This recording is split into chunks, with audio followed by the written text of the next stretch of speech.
This door here, straight on, taking onto London Road.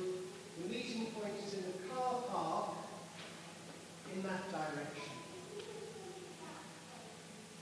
The car park at the rear of the building.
Testing, testing. Before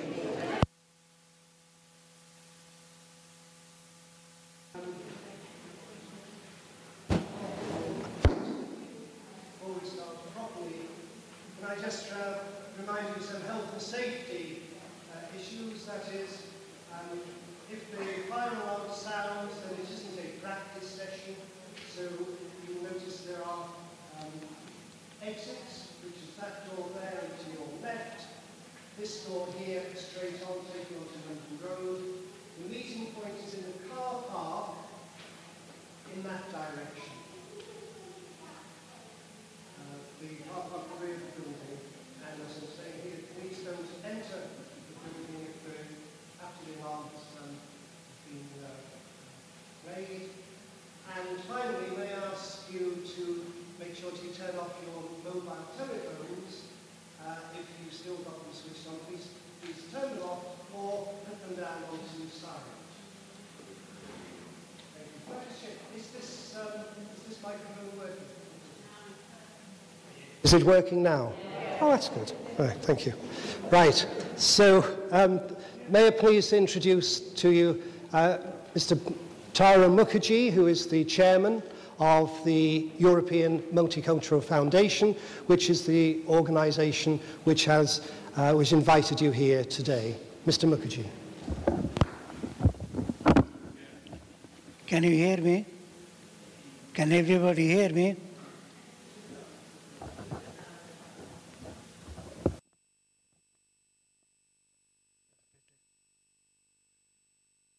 Well, I have a confession to make. To start with,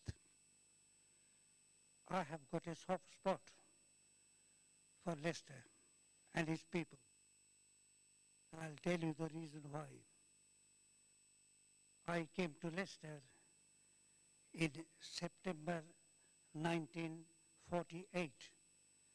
That was some 65 years ago. My wife is a Leicester girl. Both of our children were born, brought up, and partly educated in Leicester. So much so that our son was an apprentice professional for Leicester City Football Club. Leicester was known as a sheep country, and the people of Leicester were called woolly-backs. I think I can justifiably claim that I am a brown woolly-back. I think I've earned that. So you can understand my feeling for Leicester. Today, we have met. I want to thank, to start with, the headmaster of Dixie Grammar School, John Wood.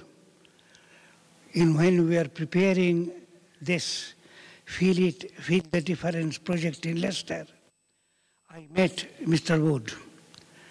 And it was his suggestion when I told them that what we're going to do, he said, it is the children that whom this project is aimed at. They should come here and make a presentation of what they have done. And I want to publicly thank Mr. John Wood for their suggestion. Now, so today's cultural event is yours, the student from the 3 schools that are in here. When we are young, we are greatly influenced by what our parents tell us. But as we grow older, we begin to think for ourselves. And there comes a time when we assert our own right. And there I've got a story to tell you. It's a true story. Would you like me to tell you the story? I'll tell you just the same. Frankfurt in Germany, it's a city called Frankfurt. A young German lad, about 16 years of age, complained to the police against his mother on the ground that she has asked him to do things which tantamounts to mental torture and is a violation of human rights. His mother asked him to clean his bedroom. That is why he complained to the police. But you see, we come to a stage when we think. And when we are meeting today, the Leicester University is going to put that in the Leicester University website of this event. And I will just read a small few lines from what they are putting it for your information. And they are saying, the Feel It, Feel the Difference project aims to completely transform the way multiculturalism is approached in schools and take steps towards far greater integration than ever before. I couldn't have put it any better. Leicester is a human mosaic, and Leicester epitomizes what multiculturalism is all about. The goal of multiculturalism is to respect differences as well as to accentuate commonalities. That is the goal of multiculturalism, and that is the goal of the European Multicultural Foundation. For you to understand the migration, I would like to propose to you, and I hope I'll give you some food for thought. Migration is natural. To understand, we first must accept immigration is not a right. Immigration is a privilege. And Britain has got the undeniable right to decide who should come into this country and who shouldn't come into this country. That is the undeniable right of Britain or any other country to decide. But to do that, the rules that they implement should be seen not discriminatory and fair. So that is something that we need to bear in mind. Also, we need to know that as the migrants are coming into this country, British people are going out as well. We are doing this project in partnership with 5 other European countries. And my project director, Mr. Loris, and myself went to Madrid for see the cultural event there. And there the government actively encouraging them to do this, feel it and feel the project. And there were ministers, government officials who were present there. So I took the opportunity of asking the minister responsible for social affairs and immigration, how many white British people live in Spain? And he said, in Spain, there are 238,000, that is nearly 250,000 white British people either working or retired and living in Spain. Throughout Europe, there are more than 2 million white British people live in Europe, apart from the fact that in other parts of the world, like Australia, New Zealand, Canada, so there is a two-way flow. People are coming in here, people are going out, and that is a natural phenomenon. And on the talk of multiculturalism, what you need to know, cultural diversity is a fact. Multiculturalism is what you do with it. And what you have done, and we'll be very keen to hear your presentation, because you have made how multiculturalism works. And I hope that end of the session, when we finish this, those of you who are here, you'll be probably going around and look at all the things, smell the various things and feel it, so that you can see the other people's culture. Without any further ado, I would like to conclude by saying that we are now looking forward to your presentation, and I will now call upon the project director, Mr. Ken Lawless, to address to you.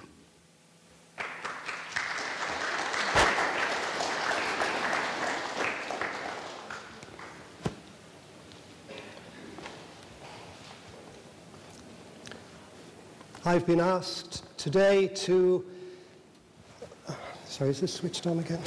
Yes. I've been asked today to give a presentation on a theme related to our project. And then, so my title really is Migration is Natural. And linked to that, to look at multiculturalism and as well. In 1931, a young archaeologist called Louis Leakey set off on a British Museum-sponsored expedition bound for Africa. Leakey's goal was the Olduvai Gorge, which is a deep cleft in the savannah of North Tanzania, not far from the border with Kenya.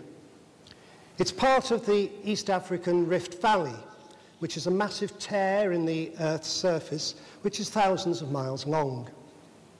Here, Leakey exposed layers of rock that act like a series of time capsules. He found many human hands, and he was determined that the human hands had shaped the stones that surrounded them into tools, specifically butchering tools to strip meat from the bones of animals that roamed on the savannah. Leakey's excavations found the oldest known human remains anywhere in the world at that time. And they demonstrated, after geological examination, that hominin beings and hominin culture had begun in Africa some 2 million years ago. It also demonstrated the conscious ability of those people to think beyond themselves. It demonstrated a planned activity. It evidences humankind's advanced ability and gives one example of how the brains of our ancestors worked. Also at Olduvai Gorge, but in an excavation from a higher geological layer, Leakey was found one of the earliest things a hominin had ever consciously made, which was a hand axe. It had a pointed end that could drill holes into bone, for example, and a long blade that could cut trees or scrape animal skins or bark from trees. It was cutting-edge technology 1.2 million years ago. It gives us an insight into how our forefathers worked. Scientists suggest something even more remarkable. The hand axe may hold the secret to speech, how to construct a sentence, and it may have contributed to our learning of how to talk. The skill of speaking identifies the beginnings of a new capacity, communication, the ability for people to exchange ideas, to plan their work together, or even just to gossip. If they could make a decent hand axe, they could transmit complex skills involved in the process of engineering a tool. It's possible that these ancestors were well on their way to something that we would all recognize as society or a community. 1.2 million years ago, humankind could make tools that enabled them to shape the environment in which they lived and to transform it. They could kill animals for food. They could skin animals for clothing. They could strip branches for fire or for shelter. Not only this, they could now talk to each other and could imagine something that wasn't physically in front of them. The hand axe was about to accompany us and them on a huge journey, because with all these skills, they were no longer tied to their immediate environment. If they needed to, even if we could just wanted to, they could move. Travel became possible, and they could move beyond the warm savannas of northeast Africa. Certainly, it enabled our ancestors first to cross Africa, and then across the world. They learned they could survive, perhaps even flourish in colder climates. The hand axe became their ticket to the rest of the world. And in the collections of museums across the world, you can find hand axes from northern and southern Africa, from the Middle East, from India, from Europe, and the Far East, Asia, China, and Korea. The tools that were being made in Africa 1.6 million years ago arrived in southern Europe and parts of Asia just under 1 million years ago. At a small place called Happisburgh, which is near Great Yarmouth on the Norfolk coast here in this country, there are 30-foot cliffs composed of clays and silts and sands, and these were laid down by glaciers around about 450,000 years ago. But beneath these clays, a hand axe was discovered embedded in the organic sediments. This was about 4 years ago. But on the 7th of February this month, this year, archaeologists announced that 5 human footprints, 1 male, probably about 5'9", and 4 children possibly, were found in these glacial deposits. And that these are the earliest evidence of human footprints outside of Africa. They are more than 800,000 years old, and the direct evidence of the earliest known humans in Northern Europe. The find has been described as one of the most important discoveries, if not the most important discovery that has been made on Britain's shores. That was by Dr. Nick Ashton from the British Museum. He went on to say, "It will rewrite our understanding of the early human occupation of Britain and indeed of Europe." The markings were first identified in May last year during a low tide. Rough seas eroded the sandy beach to reveal a series of elongated hollows, and these were the footprints. How did these humans travel to Norfolk? Well, by foot, because 800,000 years ago there was a land bridge from mainland Europe to England. Migration is natural. Question that I pose then next is, why is migration such a diversive issue in the 21st century in Britain? Why is the word multiculturalism so despised by our political leaders? Well, it's a self-generated problem for them. From the beginning of the First World War, exactly 100 years ago today, until the 1950s, Europe's borders were largely closed. And this prevented or reduced migration. Post-Second World War, children, 1945, Britain was regenerating its economy, and our politicians from all parties, started to pull the country out of recession. Britain required, though, extra doctors, extra nurses, extra professionals, particularly for the new National Health Service. Britain required extra doctors and nurses for the service, and also cleaners and janitors and everyone else. They wanted competent men, women weren't allowed at this point, competent men to drive the buses and keep the underground going in London. The politicians looked overseas, opening the United Kingdom's doors to subjects from our empire, to poorer people who were willing to work for lower pay. Michael Howard, former leader of the Conservative Party, said a year or two ago, that politicians deliberately embarked on a policy of mass migration without consulting the electorate or telling them it was going on. They, of course, are both Labour and Conservative politicians, and all governments since the 22nd of June 1948, when the Empire Windrush docked at Tilbury and disgorged its 493 Jamaican passengers. This has to be regarded as a key moment in Britain's evolution into a multiracial, multicultural society. The economist Professor Paul Collier, probably UK's leading expert in this field, identifies two what he calls accelerator factors in poor to rich country migration. The UK was providing what economists call the pull driver, where the gap between income in the country of origin of the immigrant and the host country is sufficiently large to entice that individual to invest in the journey, to separate himself and herself from friends and family, and to travel thousands of miles to an unknown land.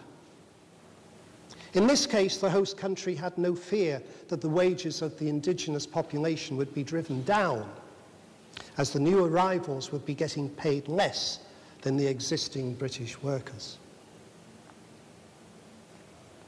The second accelerator is the existence of a diaspora. A diaspora is a pre-existing concentration of people from the same homeland. The Conservative and Labour governments in the 1940s and 50s unknowingly created the most powerful pull factor which exists to this day. Research evidence has shown that an accumulated stock of diaspora people from past migrations significantly encourage later arrivals to the same location. Through the provision of information between the UK and the home country, through finance that is provided by people who are here already, and knowing that there is a welcoming and supportive community for the newcomers to live in. I want us to fast forward now from 1948 to Leicester in 1972, where this accelerator principle is proved decisively. 4 years earlier, in 1968, President Jomo Kenyatta expelled all his South Asian or Indian Asian people from Kenya. 4 years later, President Idi Amin expelled Uganda's East African Asian people. By this time, though there was a sufficiently large number of Kenyan Asians had settled here in Leicester, principally because there were jobs in hosiery, knitwear and textiles for which they were familiar. Leicester City councillors posted large advertisements in the East African press saying, "Don't come to Leicester, there are too many of you here already." The reaction from the readers of the press advertisements, of course, was, well, there'll be a welcome for us here in Leicester. Politicians in the 1990s saw open borders and greater mobility between nations as a way of helping to control wage inflation here in this country. Sir John Major and Tony Blair are both on record promoting this proposal.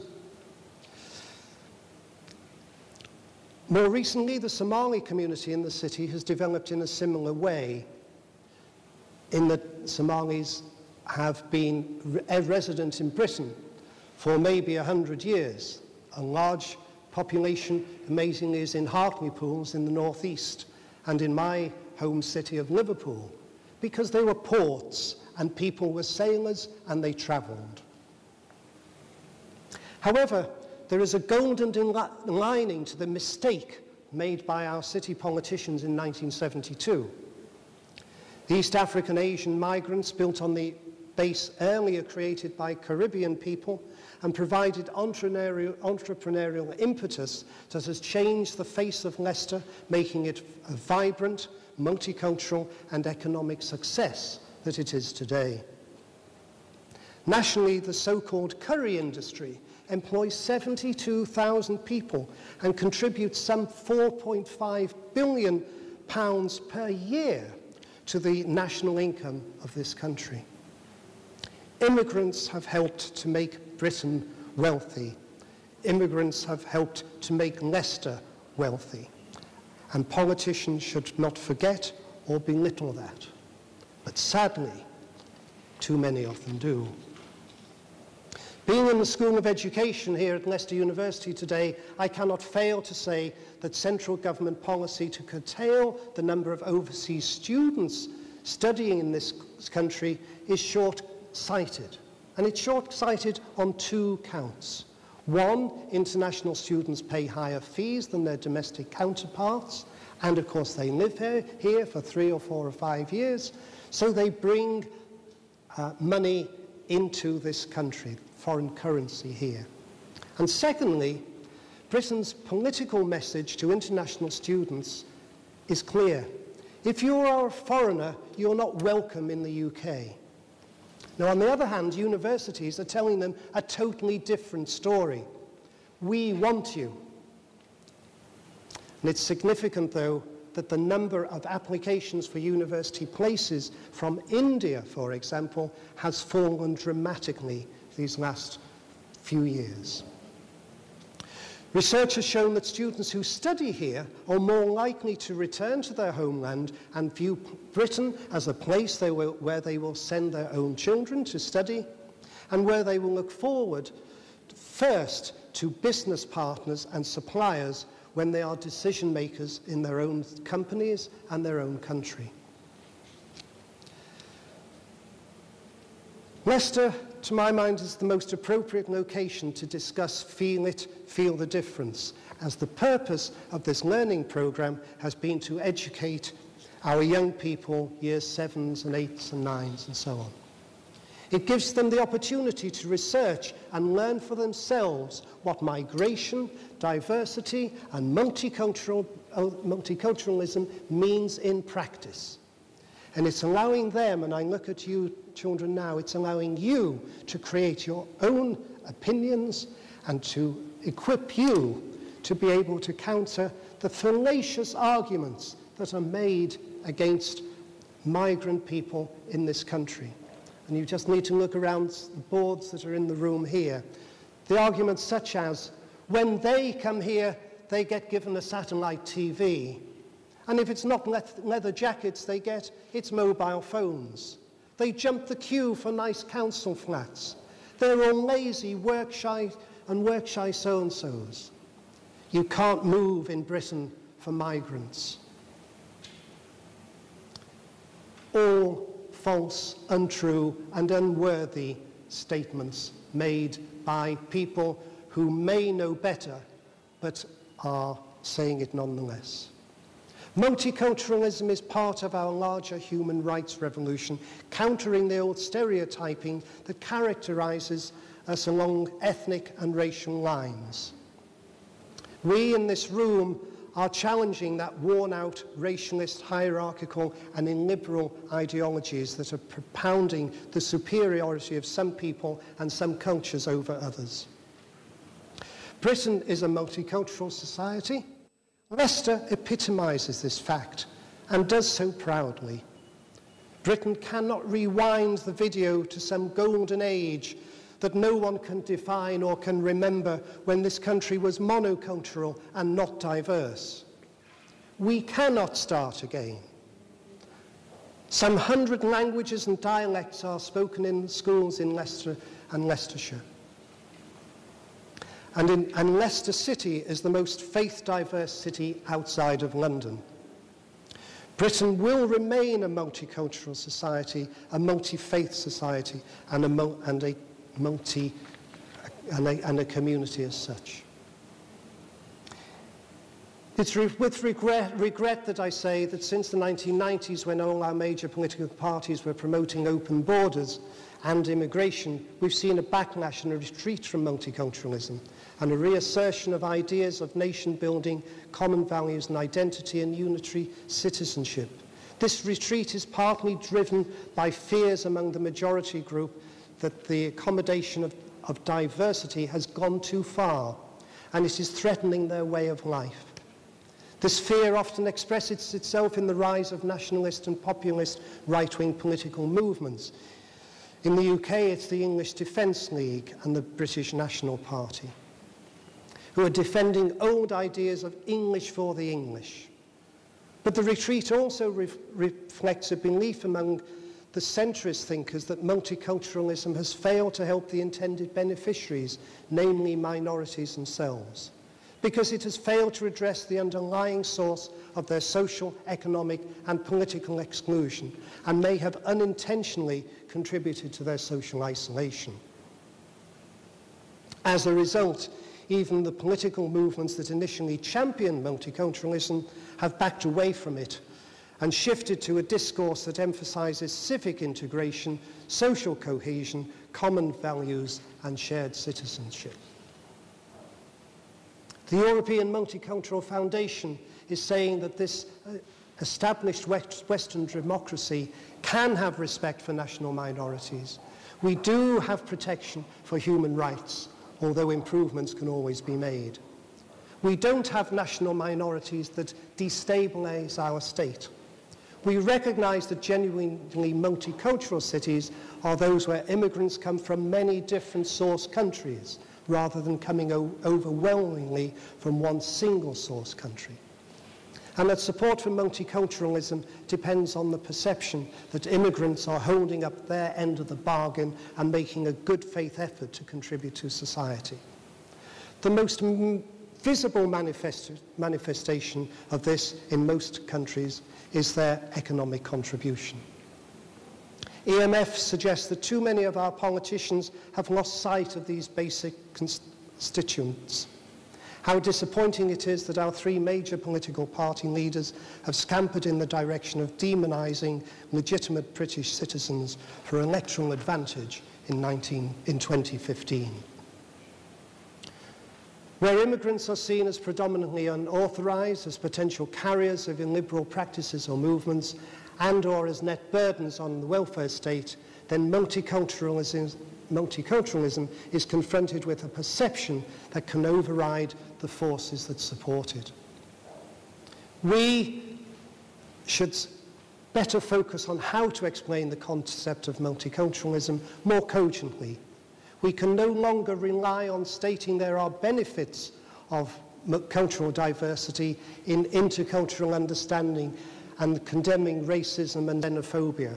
They are too weak these days. We must provide factual evidence to counter the critics of multiculturalism and more fully explore how civic integration policies can promote community cohesion. Let us dismiss divisions in society based on skin colour and faith and culture to the waste bin of history. Ladies and gentlemen, migration is natural. Migrants are an opportunity and an asset. Thank you very much.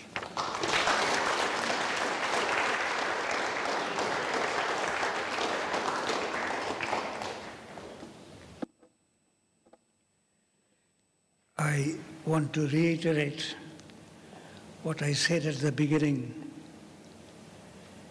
This celebration is marking the end of a groundbreaking collaboration spanning cities and schools in 5 European countries: the United Kingdom, Lithuania, Austria, Germany, Italy, and Spain.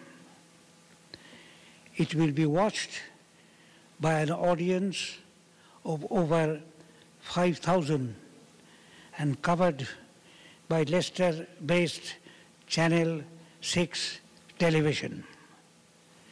The European Multicultural Foundation project saw students and schools in Leicestershire working with those in other countries to break down cultural barriers, promoting a closer relationship between nationalities, and work towards combating racism, prejudice, stereotyping, and xenophobia.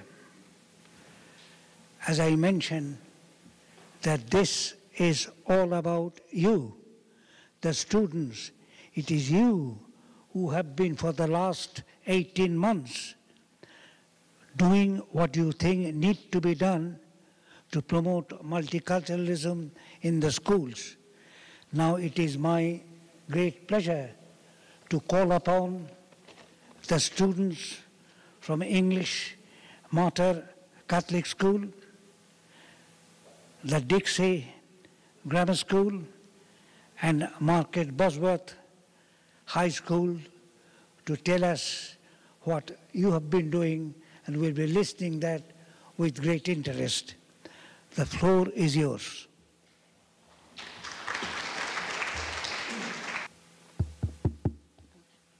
Hello, my name is Krista Uthup, and this is my story. Well, I'm personally not from this country. I'm from India, and I'm the South part from Kerala. I was born in Saudi Arabia, Jizan.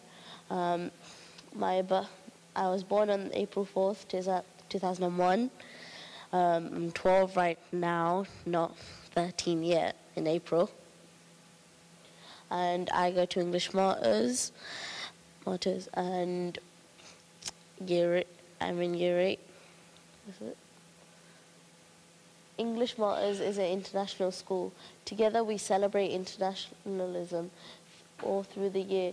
In each year we do a variety of activities. Like in year 7 we do French Day, in year 8 we do India Day, and in year 9 we do Kenya Day. In year 10 we do a day called Enterprises Day. It's when we raise money, like by selling cakes, food items, for the homeless people, mainly children, and we do it for Let the Children Live in Colombia. In year 8 we celebrate India Day. This is when we learn about my culture. The India Day is when we taste foods and spices, and we also try cooking some of our own food. We try making clothes and listen to stories of people, and here are some pictures of us doing this last year.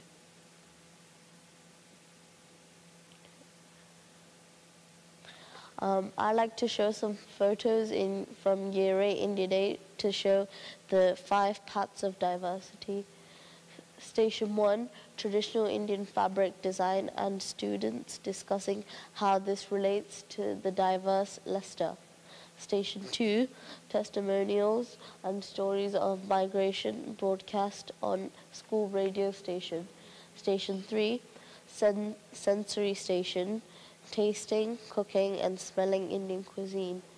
Station 4, traditions, pupils make their own mehndi designs.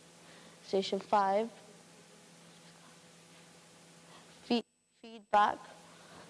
feedback and the projects. What does diversity mean to you?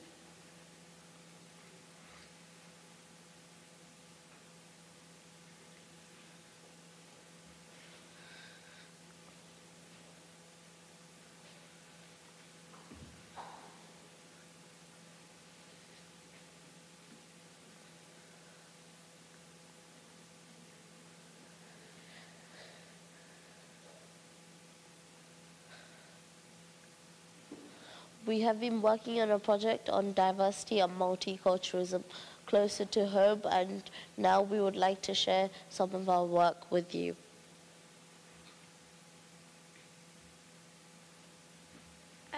This is like mine's and my friend's story. My name is Patricia and I come from Poland, and my dad came here for work when I was 5 and my little sister was really little then. And when my dad came back for a holiday, she didn't know who was that, and she was really scared, so she went back to my mum. And then then he went back because he needed to go work. And and then we came for holidays here, and we liked it here, so we just came here for ever, hopefully. And yeah, that's all I wanted to say. Thank you. Right, my name's Magda and I am as well Polish. I came here when I was 10, which meant I went to year 5. Right now I'm in year 8, so that's been 3 years. I'm not really planning to go back to Poland because my parents have a job here, and then there's pretty much no point going back there. So that's my story on the board there. This is an extract from a story I wrote about migration. Being an immigrant was difficult, not knowing anyone closely, not having any family. It was all a struggle. That was until 2004. Poland was set to join the EU and be legally allowed for Polish citizens to live in England. It was such an amazing feeling to finally be free. I was actually allowed to be here. I sat down one evening with the English news on the television. The main story came on, and I leapt in joy. They were interviewing Polish arrivals who had come by aeroplane to England. A man came onto the screen. "We can live a better life here," he said to the camera. "My family and I can get jobs. We have learnt some English." I remembered Mama. She wanted that for me, didn't she? I remembered her voice. "One day I will come and find you," she had promised me. "Oh, Mama," I whispered to myself, "if only you could come." As if I'd conjured her up, she appeared on the television. "I'm here to find my daughter," she said slowly to the camera. "Elysia." I leapt again, crying and laughing and jumping around. Mama and I could be together again. I went to the airport in a taxi, running into the arrivals section. I looked around for Mama. I couldn't find her anywhere, and the television crew were packing up. I ran to a cameraman. "The lady interviewed, who said she was looking for her daughter, where did she go?" I asked him, with a hint of desperation in my voice. He looked slightly startled, but pointed to the customer services desk. I thanked him and ran over to the desk. Someone was at the desk, asking for a was. "Mama," I whispered. She turned in shock, staring at me. "Elysia," she cried, hugging me. I nestled into her shoulder, breathing in her fresh smell. It had been 6 years since I'd seen her last, and she'd grown thinner, with wrinkles pressed into her face. I took her home on the bus, and we talked for hours into the night, me telling her what I'd been through, her telling me. She'd worked long hours at a marking store, barely eating, scrimping and saving enough money to come to England. I looked after Mama as best I could, but she grew weak and had to retire to a home for elders. I went to college and got the qualifications I needed to be a children's counsellor. A lot of problems children and teenagers have are to do with racism and racial bullying. The word immigrant has become a word of disgust, when it should be a good word. Migration is amazing and something to be celebrated. When children tell me that people are horrid to them because of where they come from, I tell them that the world is very small and we all live together. Just because it is divided doesn't mean we should divide ourselves. I tell them my story, and I tell them that they can do whatever they want to, because we belong in the world, no matter what part of it we're in.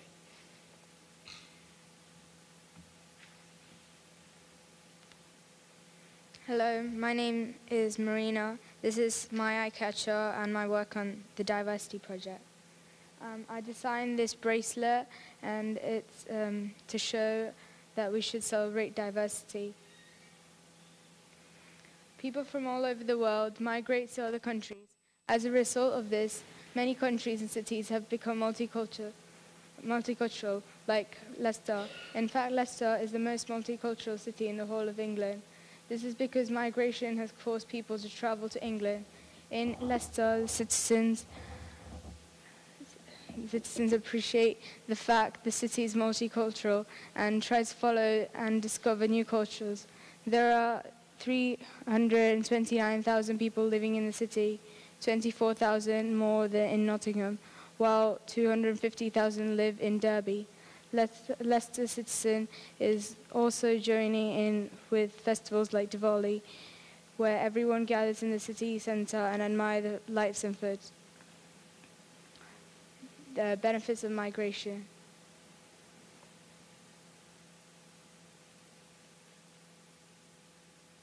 Where is Leicester? And here are some facts about Leicester.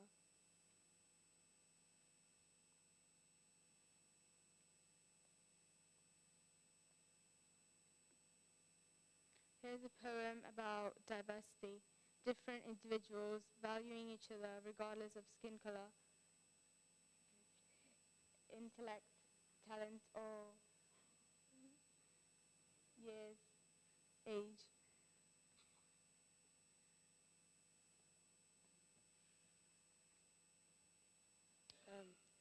Hello, I'm Miles. At the start of the project, we were asked to design an eye catcher which celebrates the theme of diversity. This is our design.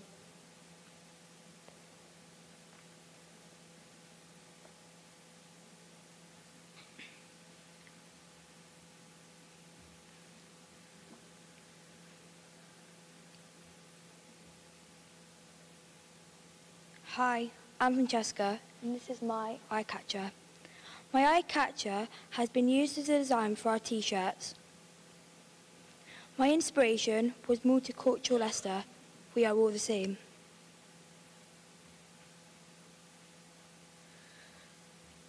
Thank you for watching our presentation. We were English Mottos.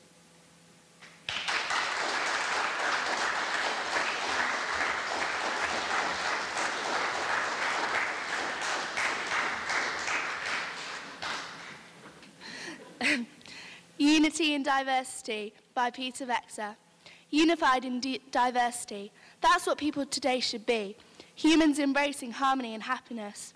Hope that flowers from the seed that will allow us all to prosper. Why does colour or race matter? Why not join together instead of being scrambled and scattered? Why can't we just not plainly see the unity in diversity?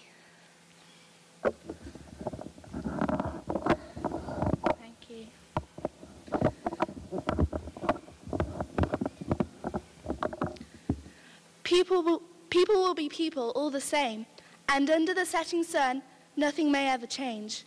But I am here to take a stand to show the world how to finally be united in diversity.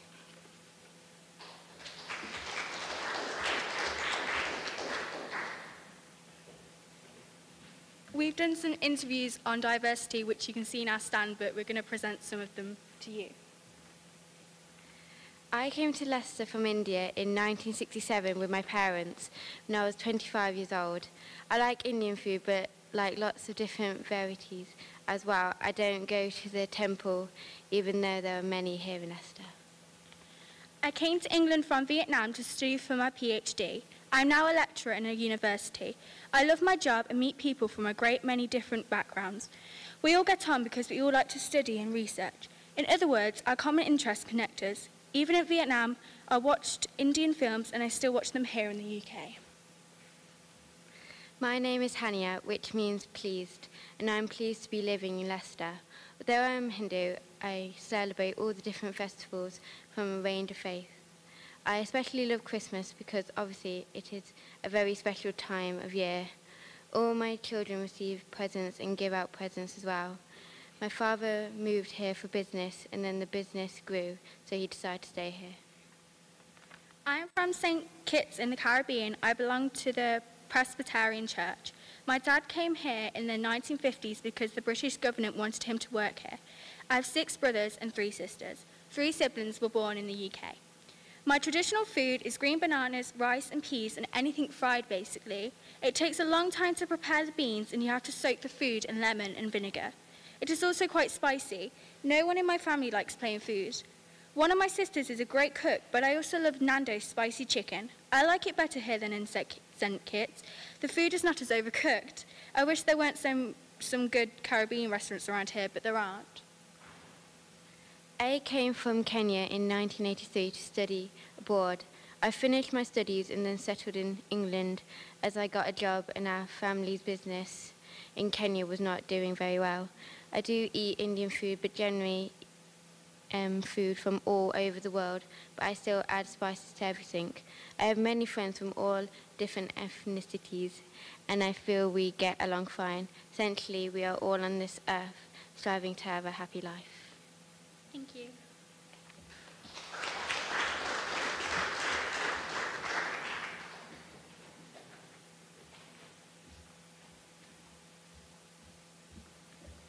This is some of the things that we're doing at our school at the moment.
Multiculturalism is the United Nations around the world. Various ethnicities socialize due to several reasons. When they migrate, study qualifications, work and intelligence. When people meet from different cultures, they discover new things like food, languages, lifestyles, sports, clothing, music, arts, celebrations, and beliefs. In Leicester alone, over 100 languages are spoken. I believe multiculturalism can benefit our society as we are exposed to other religions. This reduces racism, and it is very important to see pros and cons from others' eyes. Furthermore, by exchanging citizens, two countries may get along better. I consider this helpful to people's social life and well-being. This contributes to the avoidance of war. We also may significantly gain many things to build our city. Leicester is known for its varying culture and was nominated for the City of Culture Award in 2013. We express our pride in multiculturalism via festivals. The festivities around England include Christmas, Easter, Pancake Day, New Year's, Diwali, Navratri, Chinese New Year, Hanukkah, Eid, Lent, and Vaisakhi. These can be celebrated through foods, colours, light, presents, fasting, and praying. All ways of appreciation are very different, though sharing many aspects. Places in Leicester devoted to different religions are churches. There are 183 in Leicestershire. Temples. There are 22 in Leicestershire. Gurdwaras. There are 8 in Leicestershire. Mosques. And there are 49 in Leicestershire.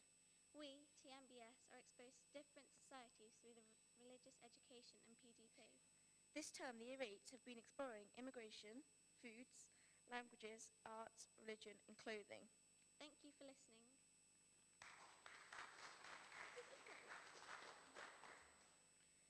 As you may or may not be wondering, what is immigration?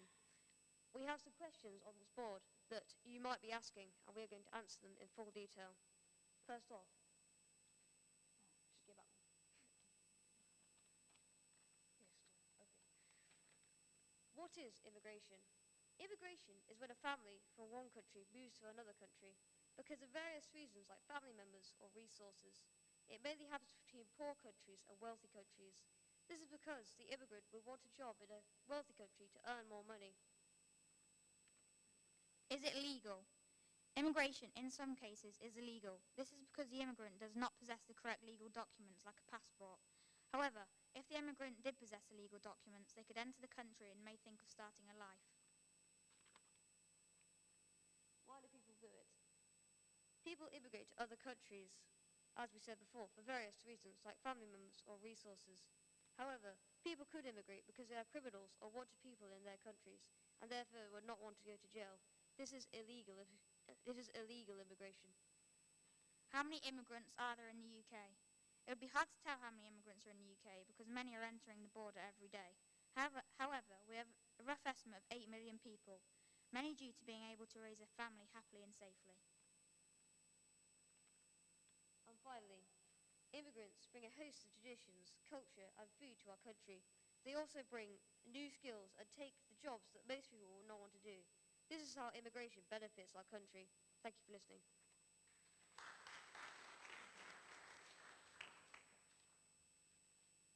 As a sport that is interested in sport, As a school that is specialised in sport, we have chosen to talk about sportsmen who have migrated to England. First of all, Mo Farah. Mo Farah is an inspiration to Britain and is a British success, as you can see with all the medals he has won. He is classed as British but has migrated from Mogadishu in Somalia, and he is now a worldwide inspiration and makes the whole of Britain proud. Owen Morgan. Owen Morgan has been one of the most influential players for England in the recent Pro Tour of Australia. He has scored 2 blistering centuries in Australia.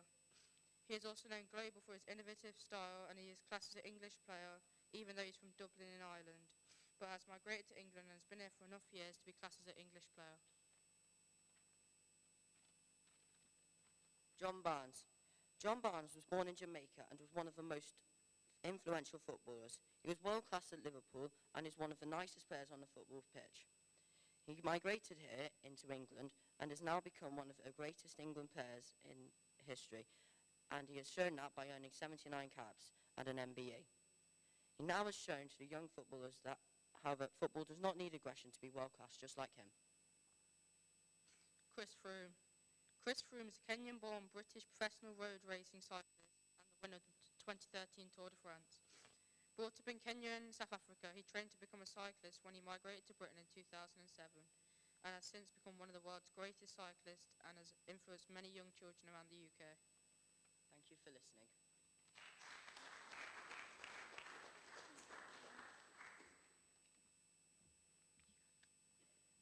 Sawadee Krap from Thailand.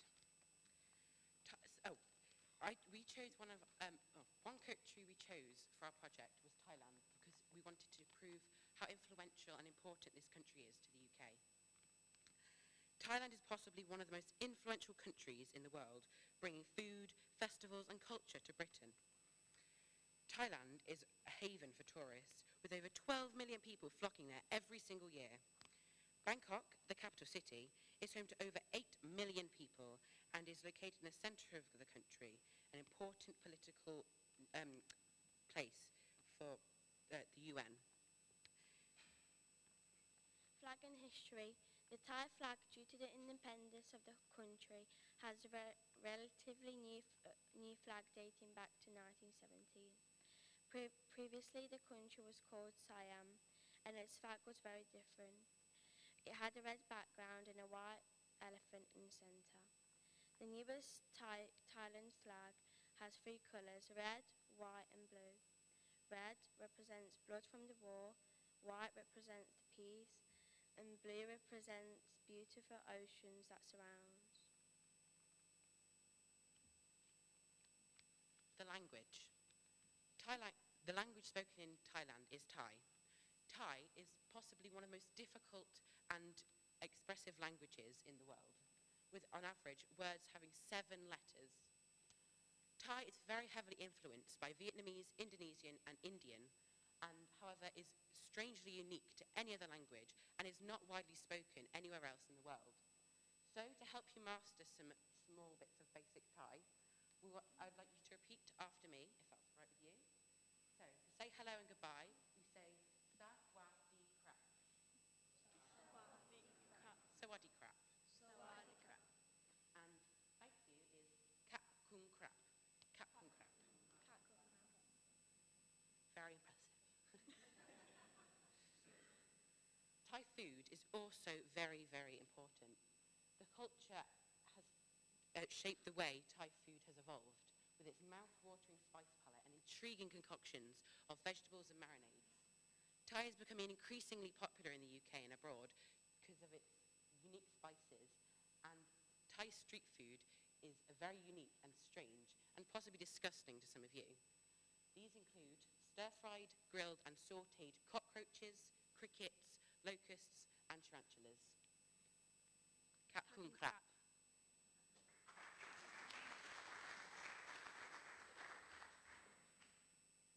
Multiculturalism means different things to different people. We are here to talk about what it means to us personally. Multiculturalism is important to us as it opens our eyes to the world around us, allowing us to find out many different things about cultures and traditions.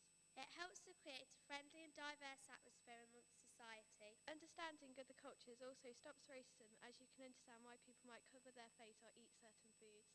Knowing these kinds of things allows us to appreciate that everyone is different, but being different is okay. We have put a poem together by Benjamin Zephaniah for you to listen to.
So there you have it, a small taste of some of the things we have found out. I, for one, have learnt a huge amount about different cultures and now appreciate even more the diverse society we live in. As a city, Leicester is a great example to other cities in the UK and around the world. We can learn a lot from one another. It's given me the opportunity to try and empathise with migrants and appreciate how difficult the choice to migrate can be for some people. Migrants in the newspapers don't always get the best press coverage, but as good citizens we should not just accept, but embrace and celebrate what migration has done for our country. Thank you for listening. We hope you found it interesting.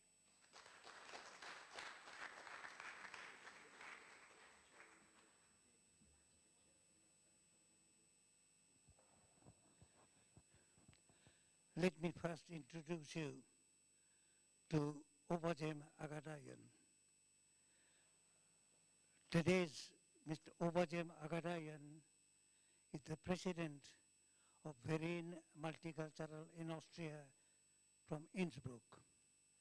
It was his organization that actually applied for funding for this project with the European Commission.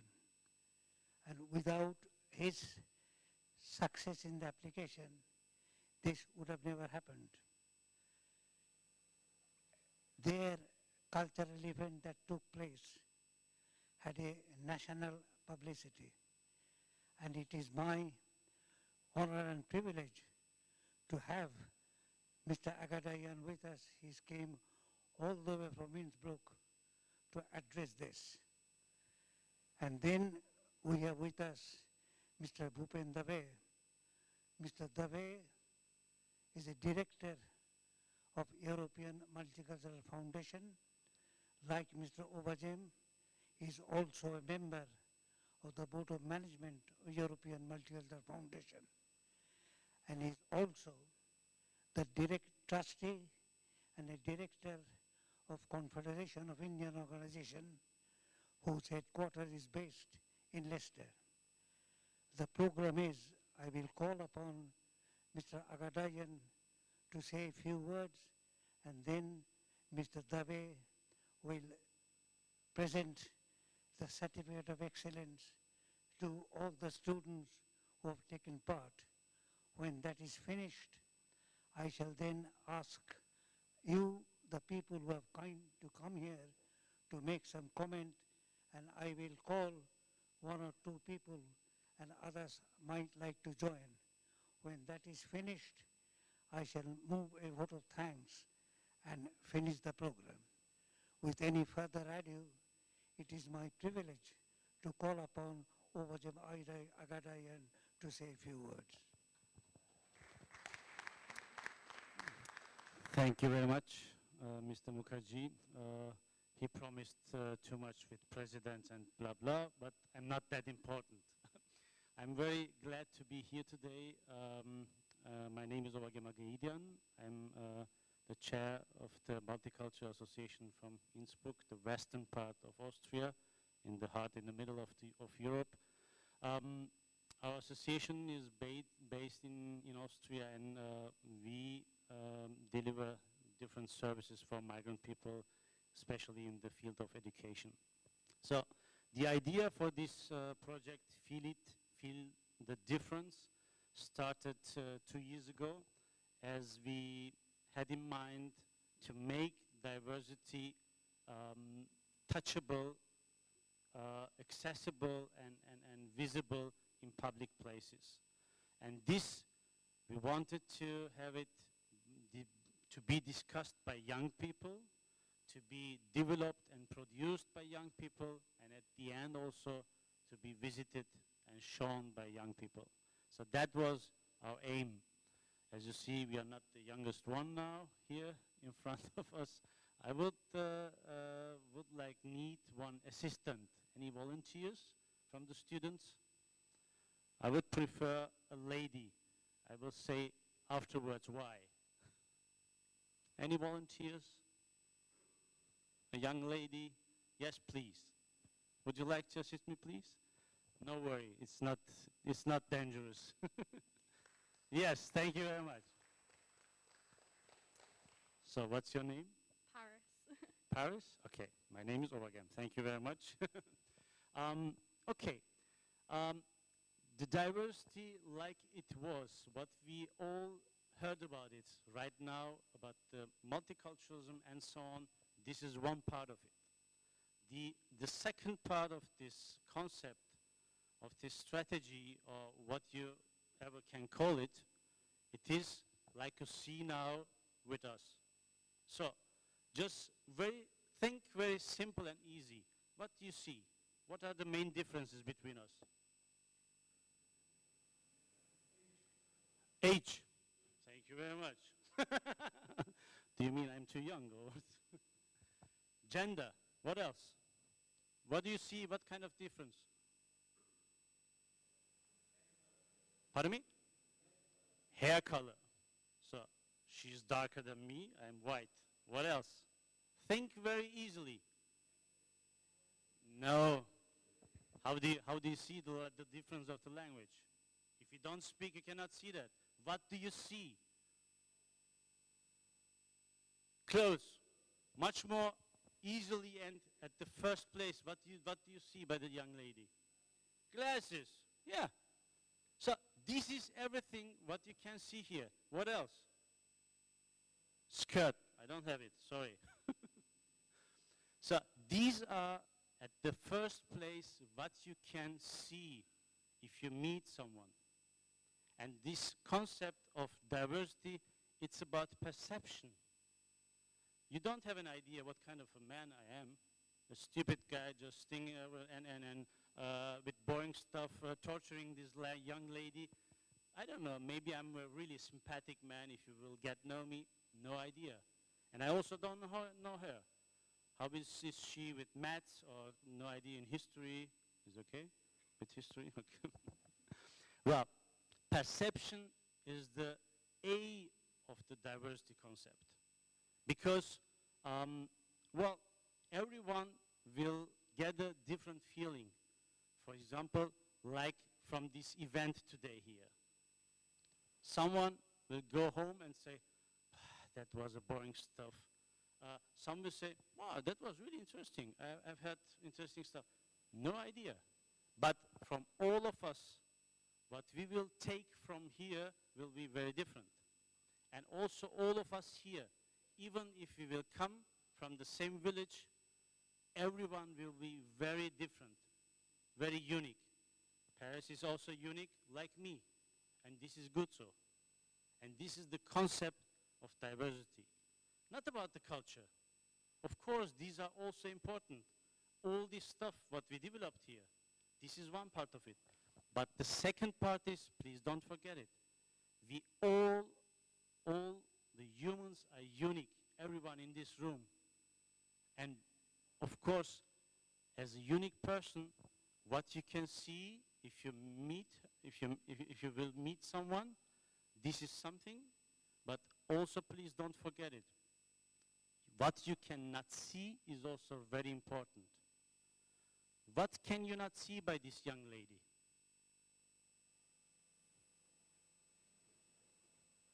Sorry, torturing you. What can you not see by this young lady? I mean, we counted all these things, what we can see, but what can I not see? Her thoughts. We're lucky that we cannot see that. What else? Nationality. What else? Aspirations. Religion. Nationality. All these are very important. That makes this person unique. Her thoughts, her feelings, everything. This is very important, and that deals with the person. Everyone, each one of us. We carry that in our backpack. And lucky, no one can look into that. Unless I can tell you, and if someone learn me, and then you can know me, and then so piece by piece, maybe you will be able to look into my backpack. But this is the whole story, why this makes every person in this room unique. And this is good so. Thank you very much.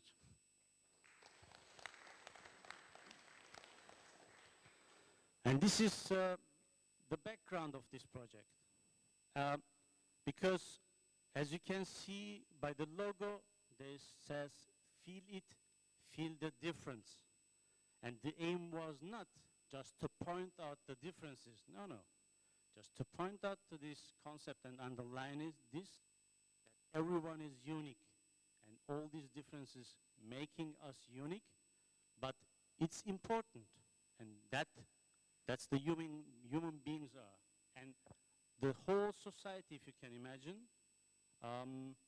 over 250,000 people living in Leicester, and with each unique personalities. How richness, and that makes it worth to live in such a city. And I don't want to tell you anything about multiculturalism and blah blah. You live it here in this society, in this city. In Austria, okay, our history about immigration is very young, in the last 30, 40 years. And it is not that progressed like in UK, of course. This has historical reasons. But important is this idea behind of it, what we had. If we can succeed it just to give some of these ideas to young people, lucky we are.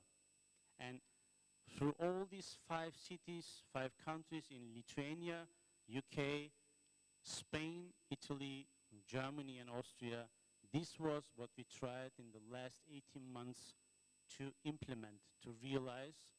And well, I think partly we could succeed it. We are really lucky to have young people who really could emphasize and also motivate others to these themes. And this was the main thing. And I'm really glad to be here with you and also to see this final event in Leicester. And I can only just give this idea of diversity. It is worth to go for it, because in our backpack we all have still a lot of stuff nobody knows about that, and this is good. So thank you very much.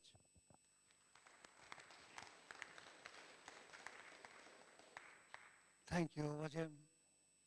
It is now my pleasure and privilege to call upon Mr. Dave to make presentation of the Certificate of Excellence to you all, students who have worked so hard in the last 18 months for what we have done today. Mr. Dave.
Have you all got certificate?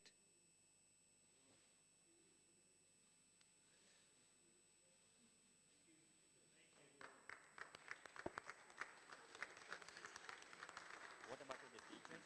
You want to do the I will, at the end, of course, thank you, but that can wait. What I would like now is to have those of you who are here comment on what you saw, how do you feel, and to set the ball rolling, can I please first ask Mr. Steve White to come and make a comment.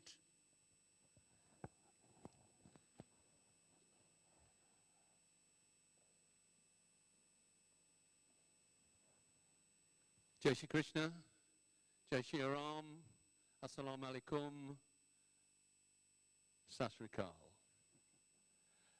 Steve White, very proud citizen of Leicester, and my father, I was born just after the war, and my father worked in a local factory, and he took me along to watch cricket.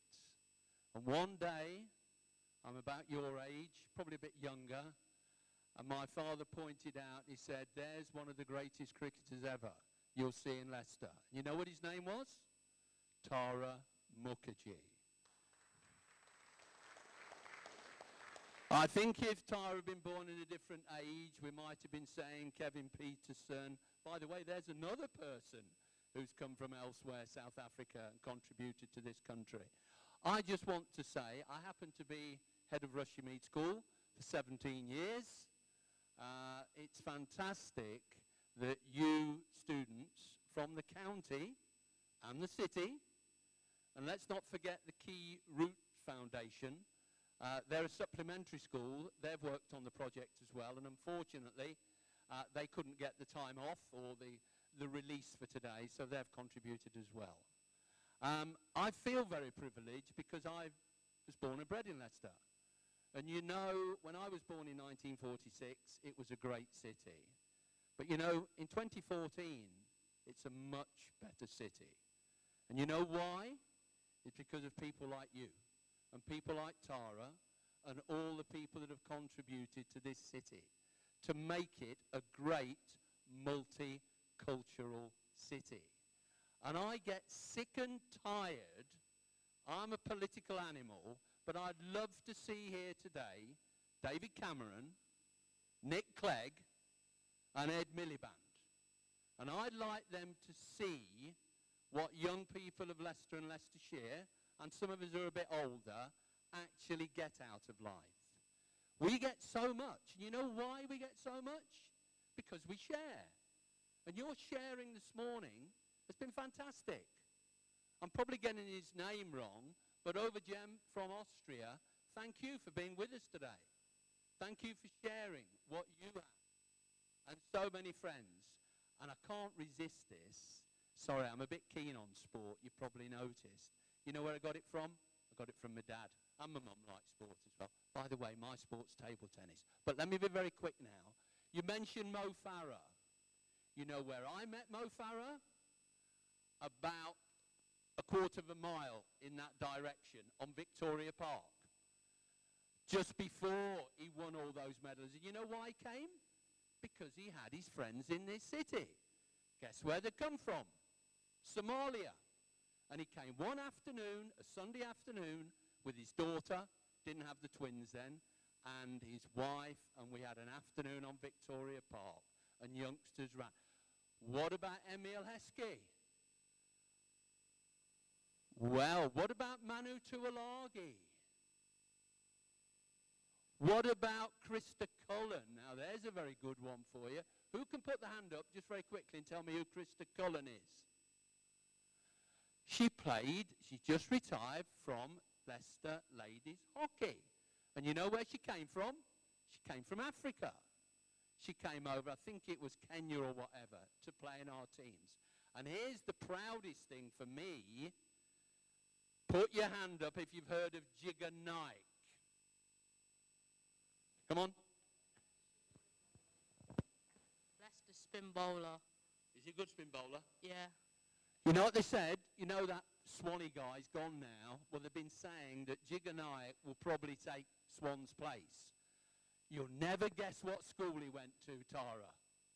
Have a guess what school he went to. Who? No, Jigger Nayak. He's one of our... Come on, put your hand up. Guess what school he went to? Rushmede. And a friend of mine, Tarsum Dillon, I appointed as a science teacher, and he taught that man to play cricket. So I think I've said enough and gone on a bit, but I don't apologise because this morning, now running into this afternoon, is great. I want to ask you one thing. I don't think you said we're going to go home and we're going to get bored. No, we're not. I want to thank Ken as well. That was a fantastic lecture. Some of the deep history. I didn't know about those bones, you know, and those footprints that have been discovered recently. What phenomenal history for our country. So let's keep sharing, let's keep talking, and here's the last thing. Why do we particularly love Thailand in this city? He's good, isn't he? I think he just... They own Leicester City. They own Leicester City. And you know what? They didn't own it. They put their millions of pounds into Leicester now. They've said, don't worry, Leicester City. We're going to make you a great club. And we are a great club, but next year you'll be back and we'll be sitting in the stand and we'll be watching Leicester thrash Manchester United. How about that? I've said enough. Great occasion. Thanks to the youngsters particularly. Brilliant.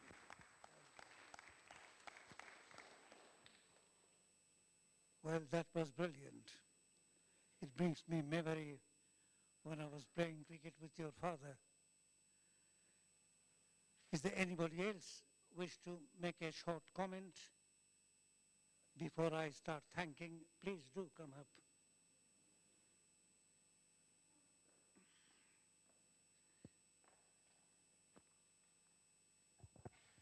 Thank you, Tara. I'm Tony Nelson from the Jewish community here in Leicester and also from the Leicester Council of Faiths. I can't compete with my friend Steve, not even at table tennis, because I play in Division 3 in the Leicester League and he plays in Division 1. But he's younger than I am, even if he doesn't look it. I was very honoured to be invited to come along here today. And I'd like to congratulate first the European Multicultural Foundation for organising this project and this wonderful event. It's great to see young people being involved. I, in one of my spare time jobs, chair the Leicester Holocaust Memorial Day organising committee. And we, those of you who've been to our events in this particular hall, will know that we target young people, we involve young people. English Martyrs have been very involved and excellent in providing music and also people who've actually visited Auschwitz. Which brings me on to talk about what Overjum, from our friend from Innsbruck, was saying. You've been wonderful in the work that you've done and the presentations. We're all very proud of you. You've worked very hard. And you've no doubt learnt a lot of lessons. But the most important lesson is the one that Overjum told you. That he demonstrated with a young lady over here, the differences. We're all prejudiced, we all have discriminatory thoughts, we all have ideas about what people are like by just looking at them. And this is the very important message that resonates with me so strongly that I think that you must take back with you. Through your life. You're the young people, you're the future. There's far too much prejudice and discrimination amongst politicians, in the media, in the press, and amongst ordinary people. What is an English person? The English Defence League goes on about this. I mean, Ken was said in his excellent lecture earlier, and a lot of that sort of rang bells with me. Because as a Jewish person, I was born in this country, my father was born in this country, but my grandparents were born in Poland. And they escaped from the pogroms, the massacres, the persecution of the Jewish people in Poland, and they came over to England. And my grandfather is a naturalised British citizen, and his naturalisation certificate I hold in pride of place because it was signed by the Minister at the Home Office in 1912, and I'm sure you'll have heard of him because his name was Winston Churchill. So that's quite a historic document. We're all migrants. I mean, what is an English person? I think you would find, if you go back a few generations, you will find that there are very, very few people that can trace their ancestry back to, say, Boadicea. And I don't think that anybody would say that the English people under Boadicea, when the Romans invaded, were civilized. And then, of course, we have the Vikings. So where exactly, what is an English person? You here in Leicester are fortunate. This is a city which is rich in culture and gives you the opportunity to learn about life in other parts of the world. It's wonderful. And I've really enjoyed today, and I've really enjoyed listening to you young people. You've been very good. Thank you very much. Anybody else?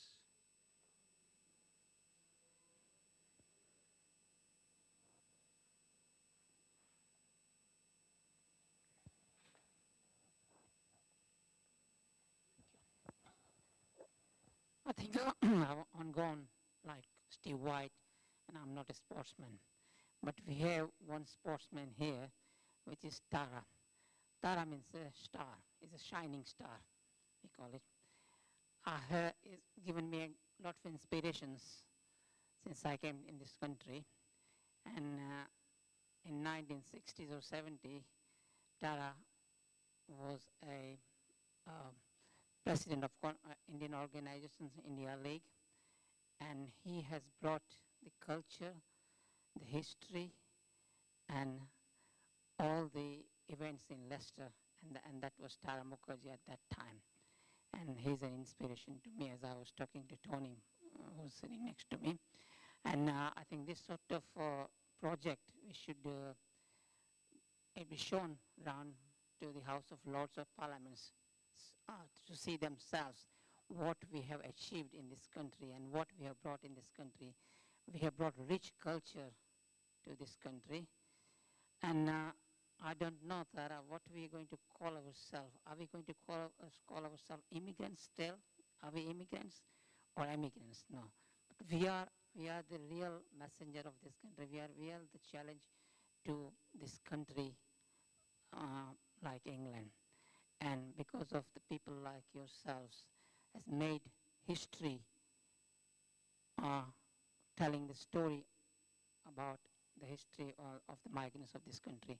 And I congratulate all of you for bringing this history. Thank you very much. Thank you. Now, before I end this with a vote of thanks, I would like you to know that at the end, we shall be interviewing some of you, both the students as well as some of the adults, and perhaps you will take part on that. And you have seen the display at the back. There are various spices, various dishes. Perhaps you would like to feel it, and we will take video of that as well. It is important that we ask you one or two questions when we are finished with it. Now it is my pleasant duty to start with the Leicester University, who has hosted this, and let us have the use of the Fraser Noble Hall. I also want to publicly thank Mr. Buckley, who voluntarily wrote to me to say that in the Leicester University website, they will be publishing this event. And I want to thank Mr. Buckley for agreeing to do that. Then I would like to thank the school, the headmasters and the teachers for your very kind cooperation and encouragement without which this would not have happened. I know that with all your very, very busy surrounding, that you felt it necessary to follow this up. We are most grateful and thank you for that. And also I want to thank you, the students, for what you have done. It has been a great encouragement to us, and this won't be the end of it. We will follow it up, and hopefully we'll have some interchange between your school and other schools in Europe. So for his help, I want to thank the staff of the Confederation of Indian Organization, Vinod Kotecha, Deepak Joshi, Sunita Parma, and all the members of the staff who has helped us and make this happen. And I hope if I have forgotten anybody else to thank, then please accept my apology. And lastly, I want to thank Ken Lawless, without whose coordination and in tremendous effort to coordinate this feel and feel it difference with the school, we couldn't have been possible to do it. And finally, Overjam, I want to thank you for getting this application funded from European Commission, and I hope that we shall have further cooperation with you. I am hungry, I am sure so you are. So please have something to eat, have a look at the display, and talk to them when they invite you to talk. Many, many thanks. God bless you.